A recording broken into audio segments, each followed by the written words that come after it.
함께 보실 하나님 말씀은 구약성경 에스겔 43장입니다. 10월 13일 에스겔 43장을 읽는데 43장은 27절까지 좀 길게 되어 있어서 다 읽지 않고요. 1절부터 12절까지 함께 봉독하겠습니다. 에스겔 43장 1절부터 12절까지 말씀, 구약성경 1220면 전후를 보시면 되겠습니다. 1절부터 함께 봉독합니다. 그 후에 그가 나를 데리고 문에 이르니 곧 동쪽을 향한 문이라. 이스라엘 하나님의 영광이 동쪽에서부터 오는데 하나님의 음성이 많은 물소리 같고 땅은 그 영광으로 말미암아 빛나니 그 모양이 내가 본 환상 곧 전에 성읍을 멸하러 올 때에 보던 환상 같고 그발 강가에서 보던 환상과도 같기로 내가 곧 얼굴을 땅에 대고 엎드렸더니 여호와의 영광이 동문을 통하여 성전으로 들어가고 영이 나를 들어 데리고 안뜰에 들어가시기로 내가 보니 여호와의 영광이 성전에 가득하더라. 성전에서 내게 하는 말을 내가 듣고 있을 때에 어떤 사람이 내 곁에 서 있더라. 그가 내게 이르시되 인자야, 이는 내 보좌의 처소, 내 발을 두는 처소, 내가 이스라엘 족속 가운데 영원히 있을 곳이라. 이스라엘 족속 곧 그들과 그들의 왕들이 음행하며 그 죽은 왕들의 시체로 다시는 내 거룩한 이름을 더럽히지 아니하리라. 그들이 그 문지방을 내 문지방 곁에 두며 그 문설주를 내 문설주 곁에 두어서 그들과 나 사이에 겨우 한 담이 막히게 하였고 또 그 행하는 가증한 일로 내 거룩한 이름을 더럽혔으므로 내가 노하여 멸망시켰거니와 이제는 그들이 그 음란과 그 왕들의 시체를 내게서 멀리 제거하여 버려야 할 것이라. 그리하면 내가 그들 가운데 영원히 살리라. 인자야, 너는 이 성전을 이스라엘 족속에게 보여서 그들이 자기의 죄악을 부끄러워하고 그 형상을 측량하게 하라. 만일 그들이 자기들이 행한 모든 일을 부끄러워하거든 너는 이 성전의 제도와 구조와 그 출입하는 곳과 그 모든 형상을 보이며 또 그 모든 규례와 그 모든 법도와 그 모든 율례를 알게 하고 그 목전에 그것을 써서 그들로 그 모든 법도와 그 모든 규례를 지켜 행하게 하라. 성전의 법은 이러하니라. 산꼭대기 지점의 주인은 지극히 거룩하리라. 성전의 법은 이러하니라. 아멘. 예, 감사합니다. 오늘 함께 살펴볼 하나님 말씀은 에스겔 43장입니다. 우리가 에스겔서 40장부터 42장까지 살펴볼 때 하나님께서 이스라엘 백성들을 심판하시고 나서 그 성전까지 없어졌으나 이제 에스겔을 통하여서 환상 중에 다시 회복될 그 성전의 모습들을 구체적으로 측량하여 알려주는 말씀을 대하였습니다. 외부로부터 내부까지 그리고 각각 부속물들과 또 담과 여러 가지 방들의 규격과 또 구조들에 대해서 아주 자세하게 설명하고 있었습니다.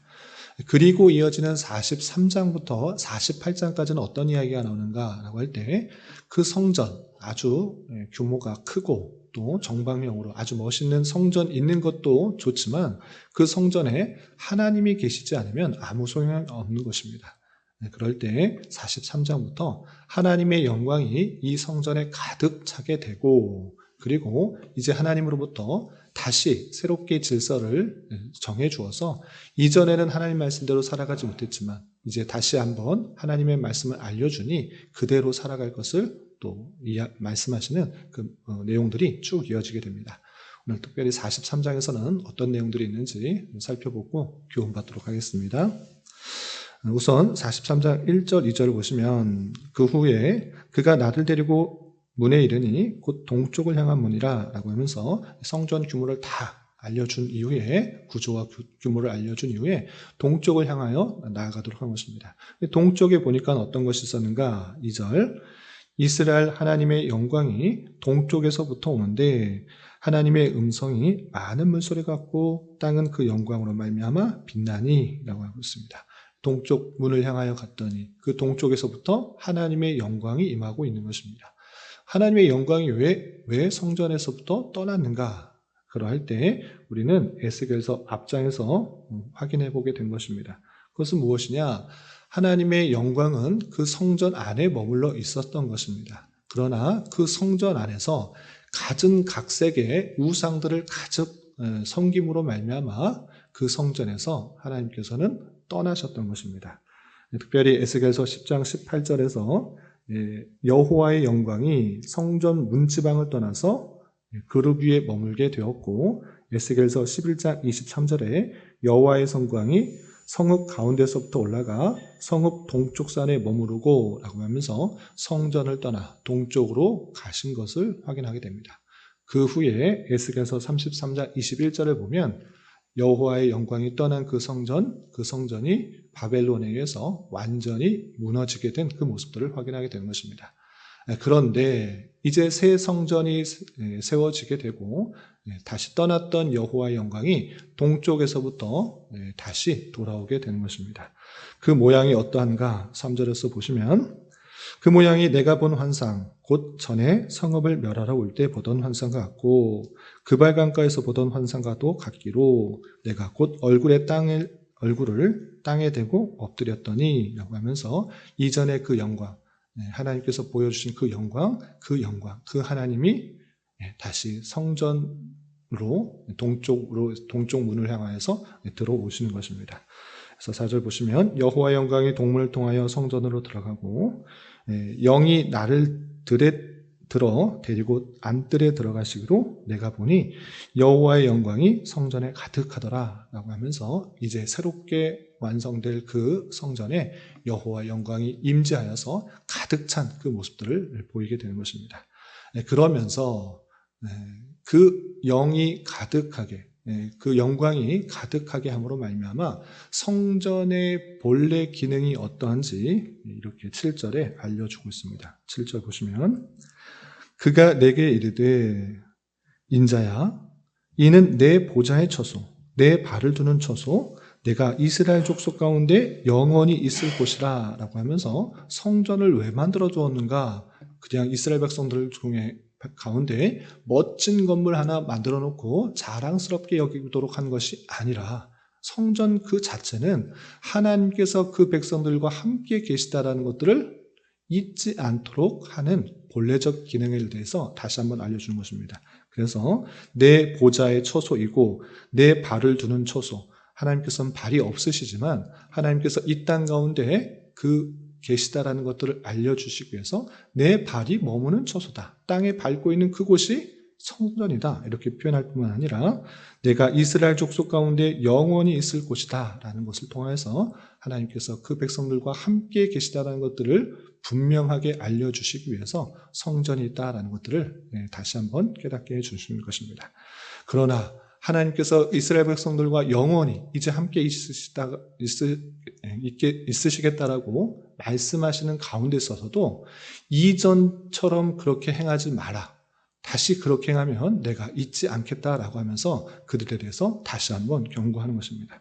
어떻게 경고하는가? 7절 하반절을 보시면 그들의 왕들이 음행하며 그 죽은 왕들이 시체로 다시는 내 거룩한 이름을 더럽히지 아니하리라. 그들이 어떻게 했는가? 8절 그들이 그 문지방을 내 문지방 곁에 두며 그 문설주를 내 문설주 곁에 두어서 그들과 나 사이에 겨우 한 담이 막히게 하였고 또 그 행하는 가증한 일로 내 거룩한 이름을 더럽혔으므로 내가 노하여 멸망시켰거니와 이제는 그들이 그 음란과 그 왕들의 시체를 내게서 멀리 제거하여 버려야 할 것이라. 그리하면 내가 그들 가운데 영원히 살리라 라고 말씀하신 것입니다. 이전 왕들이 부패하고 타락했을 뿐만 아니라 그 하나님을 모시는 그 성전 가운데 우상들을 자꾸 우상들을 만들어 섬겼고 하나님의 그 거룩성들을 구별하지 않았으므로 심판하였으니 이제 다시는 그런 음란과 왕들의 시체들, 왕들의 잘못들을 그곳에 하지 알게 하라. 또다시 그렇게 한다고 하면 내가 떠날 것이지만 그들이 그 모습들을 다 버리게 된다고 하면 내가 그들 가운데 영원히 살 것이다 라고 알려주고 있는 것입니다. 그러면서 이 성전의 그 모든 내용들을 에스겔 선지자만 아는 것이 아니라 이스라엘 백성들에게 알게 해 주어서 자신들의 죄악들을 부끄럽게 여기고 회개하며 하나님의 말씀대로 살아가도록 하는 내용이 10절 이하 12절에 이렇게 이어지고 있습니다. 그래서 10절 이하 12절 보시면 인자야 너는 이 성전을 이스라엘 족속에게 보여서 그들이 자기의 죄악을 부끄러워하고 그 형상을 측량하게 하라. 이 성전, 다시 회복된 그 성전을 보면서 다시 자신들의 죄악으로 말미암아 무너졌으나 하나님께서 다시 회복시키시는 그 모습을 보고 자신의 죄를 부끄러워하고 회개하도록 하는 것입니다. 그리고 11절을 보시면 만일 그들이 자기들의 행한 모든 일을 부끄러워하거든 너는 이 성전의 제도와 구조와 그 출입하는 곳과 그 모든 형상을 보이며 또 그 모든 규례와 그 모든 법도와 그 모든 율례를 알게 하고 그 목전에 그것을 써서 그들로 그 모든 법도와 그 모든 규례를 지켜 행하게 하라 라고 말씀하십니다. 무슨 말씀인가 라고 할 때 자신이 잘못해서 이 성전이 무너졌으나 하나님의 주권 가운데 다시 회복하게 되었구나. 이제 다시는 그런 잘못들, 그런 죄악들을 범하지 않겠다라고 생각하거든 부끄러워하며 회개하는 그런 모습도 있을 때 어떻게 하는가? 이제 그 모든 구조와 형상을 보이면서 하나님께서 주신 규례와 법도와 율례 그대로 행하도록 알려주어라 라는 것입니다.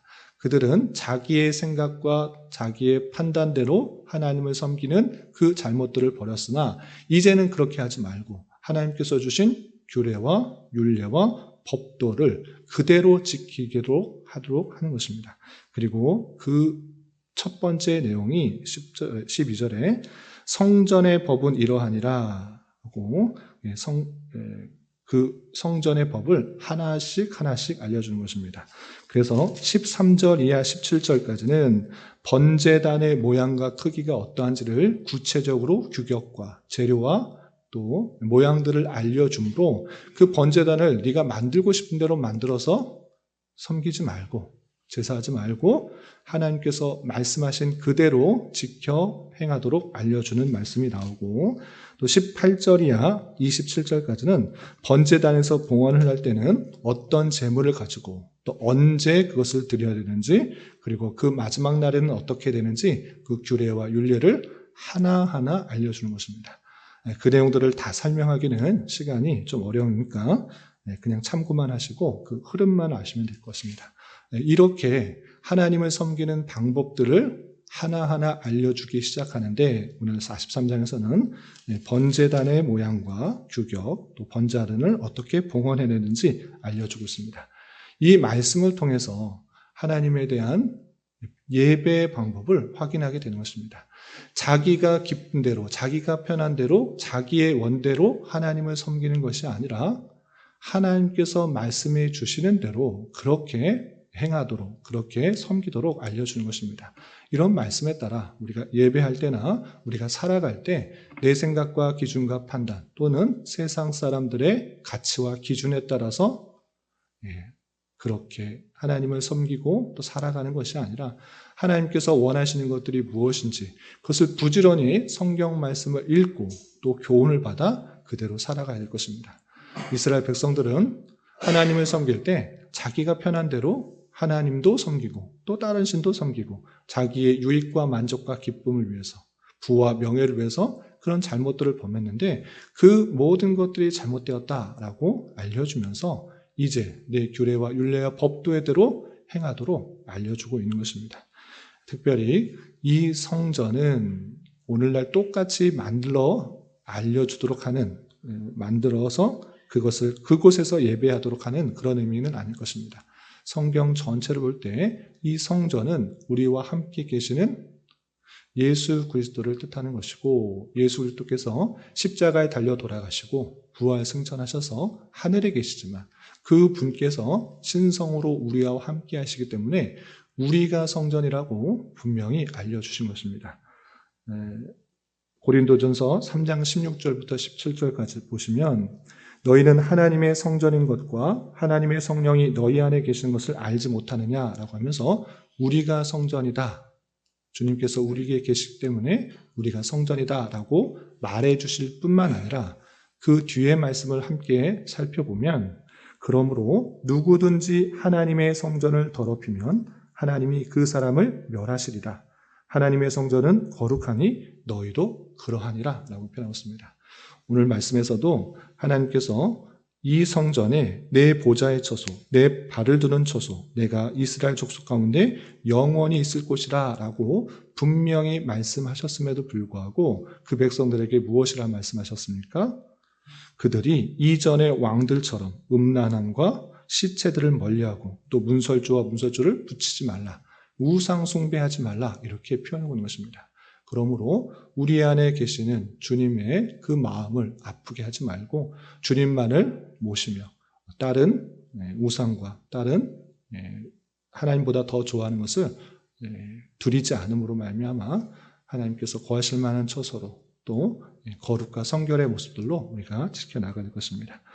이런 말씀의 교훈에 따라 우리 안에 계시는 주님을 잘 모시고 또 주님께서 우리에게 말씀하신 바가 무엇인지, 우리에게 예배를 어떻게 하도록 하셨는지 잘 귀담아 들으며 그 말씀대로 살아가기 힘쓰는 자가 되어야 될 것입니다.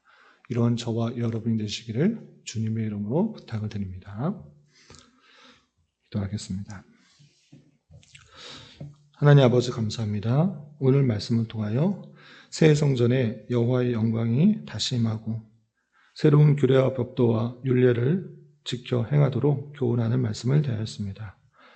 이런 말씀을 대하는 자로서 하나님의 택하신 백성들이 주님의 은혜로 다시 회복되며 영원히 그 백성들 가운데 있으시겠다라는 말씀을 기억하며 늘 감사 찬송하는 자 되게 하여 주시고, 주님을 내 안에 늘 모시며 주님의 몸된 교회로 더욱더 거룩과 성결을 유지하고 내 생각과 판단이 아니라 오직 하나님의 말씀에 따라 주님을 예배하며 살아가는 인생이 될 수 있도록 인도하여 주시옵소서. 주님, 10월은 감사의 달로 보내고 있습니다. 한 해를 되돌아보며 주님께서 우리에게 가장 선한 길로 인도해 주셨음을 깨닫게 하여 주시고 더욱더 감사와 찬양이 풍성한 한 달 되게 인도하여 주옵시며 이러한 삶을 날마다 범사에 잘 적용하며 살아갈 수 있도록 인도하여 주시옵소서. 주님, 나라와 민족을 위하여 기도합니다. 정치적으로, 경제적으로, 문화적으로 많은 혼란과 어려움과 죄악이 있습니다. 주님, 긍휼히 여겨주시고 이 나라의 위정자들을 붙들어 주셔서 주님의 선한 도구로 사용하여 주심으로 법과 질서가 온전히 지켜지고 땀의 가치가 더욱더 존중되며 창조 질서가 유지되어 하나님의 주권과 공의, 영광과 능력이 온전히 선포되며 드러나는 나라 될 수 있도록 은혜를 내려 주시옵소서. 주님, 교회 내 육체의 질병과 연약함으로 병원에 치료를 받는 여러 성도들과 그 가족들이 있사오니 주님 붙들어 주셔서 건강하게 잘 회복될 수 있도록 은혜를 더하여 주옵시며 가족의 전도와 신앙을 위해 직장과 사업장의 문제로 주님께 간절히 기도하는 여러 지체들이 있사오니 주님께서 그 모든 상황과 여건, 마음과 생각을 주장하여 주셔서 우리의 기대와 소망보다 훨씬 더 풍성한 것들로 채워주신 하나님을 깊이 경험할 수 있는 기회 되도록 인도하여 주시옵소서. 이 시간 한 주간의 삶을 올려드리며 각자 간절하게 간구하는 기도 제목 주님께서 들으시고 가장 선한 것들로 응답하여 주시옵소서. 예수님의 이름으로 기도 올리옵나이다. 아멘.